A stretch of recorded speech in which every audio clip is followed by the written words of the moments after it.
and modify. Stop, drop it low, but pick it up carefully. Work them glutes like you in physical therapy. Auzubillahiminash-shaytanir-rajeem. Bismillahir-rahmanir-rahim. Assalamu alaikum viewers, welcome to my channel. Today we will learn about the thoracic anatomy. So let's start.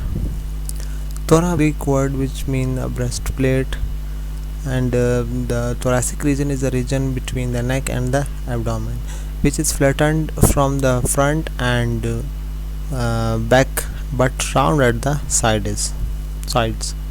A skeletal framework which is called as the thoracic cage, like see you are watching in this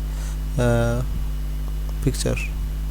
So with the function of the thoracic cavity is, or the thorax is, basically they provide a protective cage, like you are watching in this in the image in right side. They protect our internal organs. It also gives a shape to the body, like this round shape to our trunk, and it's transfer weight from the upper to from head to the lower legs, and it stabilize our body part, and it also help in the movement. Let's study the osteology. Okay, it's the skeleton which is we call as thorax. It is a part of axial skeleton, as you can see in this, which contain as the sternum, the ribs, the costal cartilage, and vertebrae. First of all, we will study about the sternum. Sternum is this kind of, or this shape of, which consists of three parts. The first part, upper part, is manubrium, then it containing a body, and then it contains a xiphoid process.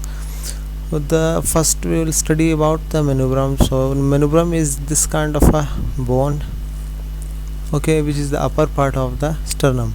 It form joint with the clavicle, called as the sternoclavicular joint. It form joint with the first costal cartilage of the ribs, costo-sternal joint, and second costal cartilage, and inferiorly it form the manubro-sternal joint with the body of the sternum. Okay, it lie opposite to the third and fourth thoracic vertebra. Okay, suprasternal notch. The suprasternal notch is easily palpable on the superior border of the manubrium, as you are watching in this image. This notch, or this deepened structure, as you can see, which is highlighted by the yellow color, this is called a suprasternal notch, which is formed by the superior border of the manubrium near the sternoclavicular joint. Okay, so the angle of Lewis is which is also called as sternal angle, or some people call it the X angle. It is the angle which is formed at the ridge of the manubrium and the manubrosternal joint. It is having clinical importance. I remember it as a mnemonic of rat plant. So it is the structure where passes this kind of structure. The first structure is the second rib, passes from it, then the aortic arch, which is this arch, aortic, you can see this arch, this is the aortic arch, and the tracheal bifurcation, where you can see this the trachea, which is divided here into the two parts, so called as trachea bifurcation. The pulmonary trunk, which this you can see this the pulmonary trunk, which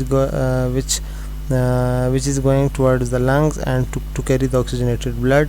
The azygous vein, which comes from the inferior intercostal veins and enter into the superior vena cava, and then you also sees this vagus nerve, this, okay, and the cardiac parasympathetic nerves and the splanchnic nerves.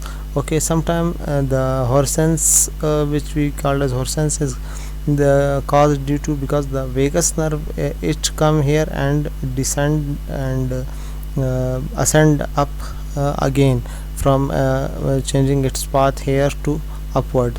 That's why the problem of the aorta can cause the Horsens. The point which is posteriorly, it contains the fourth intervertebral disc, or start of the fifth vertebra. Okay, now we will learn about the surface anatomy. As you can see, this suprasternal notch, or also called as the jugular notch. Okay, this is the clavicle, and this area is what we call as axillary area or axillary fold, and this is the manubrium, the upper part of the sternum, and you can say this is the sternal angle. These are the ribs. Okay, this is the xyphosternal joint, this structure, and then you have this angle which is called as the infrasternal angle or subcostal angle, and these are the costal margins, and these are the mid clavicular line. Okay, now we will talk about the body of the sternum. The body of the sternum, at the superior part, it is attached with the second costal cartilage of the ribs, continuing it with the attachment of the third, fourth, fifth, sixth, and here it will attach to seventh costal cartilage of the rib and ninth costal cartilage of the rib, and more inferiorly it is forming the xyphosternal joint. The xiphoid process, which is the inferior most part of the sternum, which is the end part of the sternum also, this is okay, it gives rise to the various muscles and the various aponeurosis, which is called as the linea alba, like you are watching in this. These are the lateral muscles, and in the middle you are watching this linea alba. You can see this linea alba. Okay, the xiphoid process is basically in the childhood it is a thin plate, while it gets ossified when the person get adult. Now we will come towards the ribs. Ribs are the structure which is forming the thorax. Then the ribs are having the head from here near to the vertebrae, and it containing the angle, the ridge, the groove, and the superior border and the inferior border, and here it is connected with the costal cartilage, and this costal cartilage further will connect to the sternum. Okay, they are elongated, flattened and arched bodies, and they form a large part of the thoracic valve, and there are 12 pair in male and female. Posteriorly it articulates here from the vertebrae, and anteriorly it articulates with the help of the costal cartilage into the sternum. Classification of the ribs can be done on two bases. First is attachment, and the second is features wise. So first of all we will look how the classification of on the basis of attachment is given. Okay, these are as you can see, these the true ribs. True ribs are, attachment means those ribs which are attached to the costal cartilage, or they are directly attached to the sternal, like this you can see here. The true ribs, like first 7 ribs, they are directly attached here to the sternum, while the false ribs are those ribs which are indirectly attached to the sternum with the help of these costal cartilages. They are not directly attached with the sternum.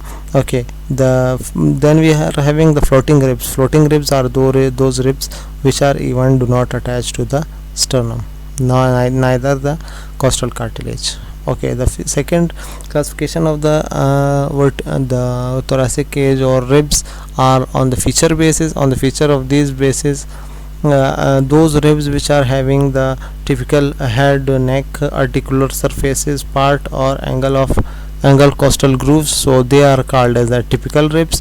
They are these are 3 to 9 ribs, and atypical ribs are those ribs which having short, wider body, and which are not connected or having or lacking the costal cartilage. So these ribs are first, second, 10th, 11th and 12th ribs. Now we will talk about the thoracic aperture. Thoracic aperture is the word which means the opening. Okay, the thoracic cavity opens into the superior thoracic outlet and the inferior aperture. First of all, we will talk about the superior aperture. Superior aperture is an opening of the cavity from neck into the thorax, which is forming the thoracic outlet. It is the thoracic outlet is formed by the help of posterior, which by the help of the ribs, vertebrae, and manubrium.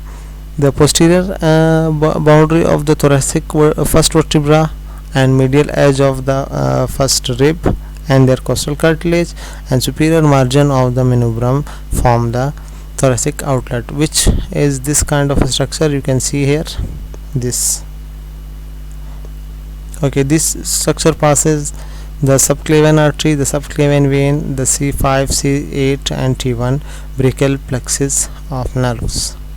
Inferior while inferior aperture are the opening of the cavity, thorax cavity into the abdomen. It is formed by posterior by the 12th thoracic vertebra, and laterally it is formed by the ribs, and anteriorly it is formed by the xyphosternal joint. Now we'll talk about the suprapleural membrane. It is the membrane covering the thorax from inferior to superior. If we cut thorax in this direction, then we will get this kind of image.